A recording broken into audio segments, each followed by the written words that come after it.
ಆತ್ಮೀಯರೇ, ಶರಣಾರ್ಥಿ. ನಾನು ಹೇಳಿದ್ನಲ್ಲ, ಇವತ್ತು ಯೂಟ್ಯೂಬರ್ಸ್ ಎಲ್ಲ ತಮಗೆ ಅನುಭವ ಇರಲಿ ಬಿಡಲಿ,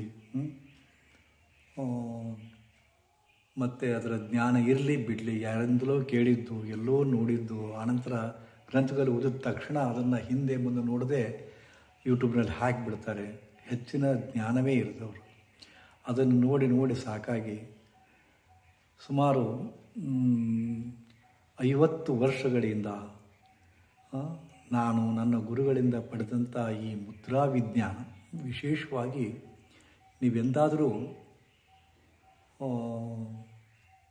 ಹರಿದ್ವಾರಕ್ಕೆ ಹೋದರೆ ಅಲ್ಲಿ ಈ ಮುದ್ರೆಗಳನ್ನು ಕಲಿಸ್ತಕ್ಕಂಥ ಶಾಂತಿ ಕುಂಜ ಅಂತ ಒಂದು ಸಂಸ್ಥೆ ಅದ, ಭಾಳ ಅಪರೂಪದ್ದದು.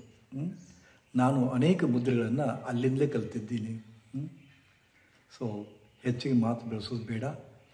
ಸೊ ಒಂದು ಮಾತಿದೆ, ಸಾವು ಇಲ್ಲದ ಮನೆ ಇಲ್ಲ, ಹೇಗೋ ಹಾಗೇ ಸ್ಟ್ರೆಸ್, ಟೆನ್ಷನ್, ಆತಂಕ ಇಲ್ಲದ ಮನಸ್ಸೇ ಇಲ್ಲ ಅಂತ. ಪ್ರತಿ ಕ್ಷಣಕ್ಕೂ ನಾವು ಒಂದಿಲ್ಲ ಒಂದು ರೀತಿಯೊಳಗೆ ಆತಂಕದೊಳಗೆ ಒಳಗಾಗ್ತೀವಿ, ಸ್ಟ್ರೆಸ್ ಅಂತೀವಲ್ಲ, ಸ್ಟ್ರೆಸ್ಸಿಗೆ ಒಳಗಾಗ್ತೀವಿ, ಸುಮ್ಮನೆ ಅನವಶ್ಯಕ ಮಾನಸಿಕ ಒತ್ತಡಕ್ಕೆ ಒಳಗಾಗ್ತೀವಿ. ಆದರೆ ಗೊತ್ತಿರಲಿ, ಹಾಗೆ ನೀವು ಒತ್ತಡಕ್ಕೆ ಬಲಿಯಾದಾಗ ಒತ್ತಡವನ್ನು ಕಡಿಮೆ ಮಾಡಿಕೊಳ್ಳುವ ವಿಧಾನ ಮುದ್ರಾ ವಿಜ್ಞಾನದಲ್ಲಿ ಬರ್ತಾ ಇದೆ. ನಾನು ಹೇಳಿದ್ದೇನಲ್ಲ, ಮೊದಲು ನಾನು ಕಲಿಯುವಾಗ ಇದ್ದ ಮುದ್ರೆಗಳು ಸ್ವಲ್ಪೇ, ಆದರೆ ಕೆಲವು ಯೋಗಿಗಳು, ಕೆಲವು ಹಠಯೋಗಿಗಳು ಅಂತೀವಲ್ಲ, ಹಠಯೋಗಿಗಳು ಮತ್ತು ಯೋಗ ಸಾಧಕರು ತಮ್ಮ ಅನುಭವದೊಳಗೆ ತಾವು ಒಂದಿಷ್ಟು ಪರೀಕ್ಷೆ ಮಾಡ್ತಾರೆ. ಈ ಮುದ್ರೆಯನ್ನು ಮಾಡಿದರೆ ಹೇಗೆ, ಈ ಸಂಜ್ಞೆಯನ್ನು, ಈ ಕೈ ಸನ್ನೆಯನ್ನು ಮಾಡಿಕೊಂಡ್ರೆ ಹೇಗೆ ಅಂತ ತಿಳ್ಕೊಂಡು ಭವಿಷ್ಯ ಅದನ್ನು ನೋಡಿಕೊಂಡಿರ್ಬೋದು. ಹಾಗೆ ವಿಶಿಷ್ಟವಾಗಿ ಅನೇಕ ಮುದ್ರೆಗಳ ಬಗೆಗೆ ಹೇಳ್ತಾ ಇವತ್ತು ಸಾವಿರಾರು ಮುದ್ರೆಗಳು ಸಾಧನೆಯಲ್ಲಿ ನಮ್ಮ ಮುಂದೆ ಇವೆ. ಅದರೊಳಗೆ ನಾನು ಹೇಳಿದ್ನಲ್ಲ, ಆತಂಕ ಬಂದಾಗ, ಸ್ಟ್ರೆಸ್ನಲ್ಲಿ ನೀವಿದ್ದಾಗ ಈ ಮುದ್ರೆಯನ್ನು, ಇದೊಂದು ಮುದ್ರಾ ಸಮೂಹ, ಕರ್ಣ ಮುದ್ರಾ ಅಂತ ಬರ್ತದೆ. ಕರ್ಣ ಮುದ್ರೆಯಲ್ಲಿ 3, ಒಂದು ಅಪಾನ ಮುದ್ರಾ ಅಂತ ತಿಳ್ಕೊಂಡು ಇವು 4 ಮುದ್ರೆಗಳನ್ನು ಭಾಳ ಹೊತ್ತೇನಿಲ್ಲ, ಸ್ವಲ್ಪ ಹೊತ್ತು ಹಾಕಿದ್ರಪ್ಪ ಅಂತಂದ್ರೆ ನಿಮಗೆ ತಕ್ಷಣ ಅರಿವಾಗುತ್ತೆ. ಯಾಕಂದರೆ ಇದೇನು 51 ದಿವಸ 21 ದಿವಸ ಮಾಡಬೇಕಂತಿಲ್ಲ. ಕೇವಲ 3-4 ನಿಮಿಷದೊಳಗೆ ನಿಮಗೆ ನಿಮ್ಮ ಆತಂಕ ಕಡಿಮೆ ಆಗಿದ್ದು ನಿಮ್ಮ ಅನುಭವಕ್ಕೆ ಬರ್ತದೆ. ಹೇಗಿದೆ ಕರ್ಣಮುದ್ರಾ ಅಂದರೆ ಏನು? ಇದು ಎರಡೂ ಕಿವಿಗಳ ಜೊತೆಗೆ ಸಂಬಂಧ ಪಡೆದಿದ್ದು. ಹೇಗೆ ನಿಮಗೆ ಒತ್ತಡಕ್ಕೆ ಬಲಿಯಾಗಿದ್ದೀರಿ, ಸುಮ್ಮನೆ ಏನು ಮಾಡಬೇಕು ತೋಚೋದಿಲ್ಲ, ತಲೆ ದಿಮ್ ಹಿಡ್ದೈತಿ, ಪ್ರತಿಯೊಂದಕ್ಕೂ ಟೆನ್ಷನ್ ಅಂಥ ಒತ್ತಡಕ್ಕೆ ಬಲಿಯಾದಾಗ ಸುಮ್ಮನೆ ಇಷ್ಟು ಮಾಡಿ, 2 ಕಿವಿಗಳನ್ನು ಕಿವಿ ಓಲೆ ಅಂತೀವಲ್ಲ, ಈ ಜಗ್ಕೊಳ್ಳಿ. ಸುಮಾರು 1.5 ರಿಂದ 2 ನಿಮಿಷ ಅಷ್ಟೇ.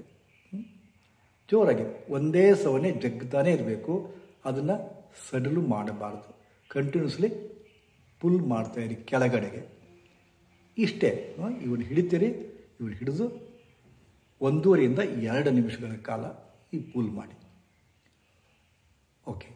ಆನಂತರ 2ನೇ ಹಂತ, ಇದನ್ನು ಮೇಲ್ಭಾಗ ಮತ್ತು ಸೈಡ್ಗೆ, ಮೇಲ್ಭಾಗ ಮತ್ತು ಸೈಡ್ ಈ ಥರ ಚೆಕ್ಕೊಳ್ಳಿ.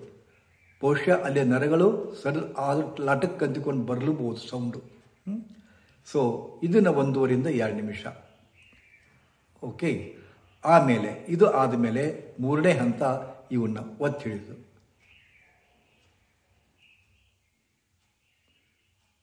ಇದನ್ನು ರಿಪೀಟೆಡ್ಲಿ ಮಾಡಬೇಕು. ಕನಿಷ್ಠ 11 ಸಲ, 11 ರಿಂದ 21 ಸಲ ಮಾಡಬೇಕು. ಇವು 1, 2 ಇದನ್ನು ಮಾಡಿದ ಮೇಲೆ ಇದನ್ನು ಒತ್ತಿ ಹಿಂಗೆ ಹಿಡೀರಿ, ಈ ಥರ ಹಿಡೀರಿ. 4ನೇ ಹಂತ, ಇವೆರಡು ತೋರ್ಬೆಳೆಯನ್ನು ಒಳಗಿಟ್ಕೊಂಡು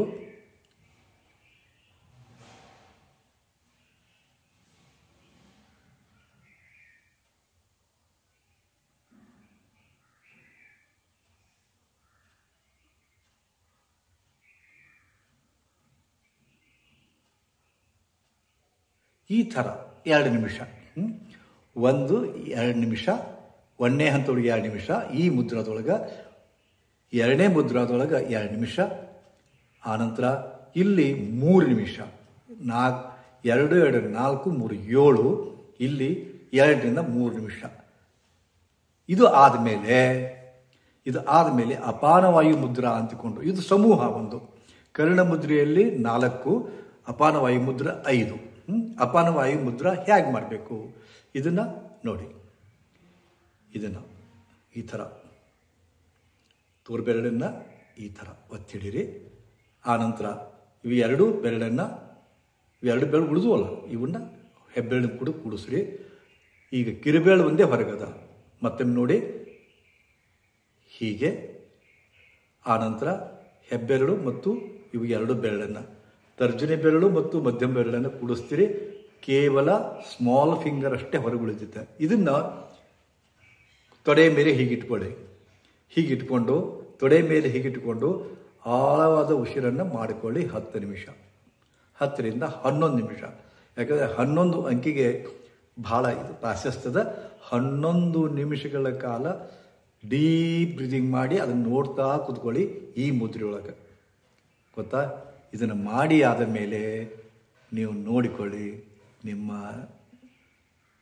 ಟೆನ್ಷನ್ನು ಇದ್ದದ್ದು 80% ಹೆಚ್ಚಿಗೆ ಖಂಡಿತ ಕಮ್ಮಿ ಆಗಿರುತ್ತೆ. ಮಾಡಿ ನೋಡ್ತೀರಾ? ಸುಮ್ಮನೆ ಟೆನ್ಷನ್ ಅಂತ ಮಾಡಿಕೊಂಡು ಗುಳಿಗೆ ನುಂಗಿ ಟೆನ್ಷನ್ ಬಂದಾಗ ಇವ್ರ ಮೇಲೆ ಹರಿಹಾಯ್ದು ಆಮೇಲೆ ಮತ್ತೆ ಇವ್ರಿಗೆ ಯಾಕೆ ಒದರಾಡಿದ್ನಪ್ಪ ಅಂತ ಮತ್ತೆ ಅದೊಂದು ಟೆನ್ಷನ್ ಮಾಡ್ಕೊಳ್ಳೋದು. ಏನೋ ಒಂದು ಮಾಡಿಬಿಡ್ತೀರಿ, ಟೆನ್ಷನ್ ಒಳಗೆ ಏನೋ ಒಂದು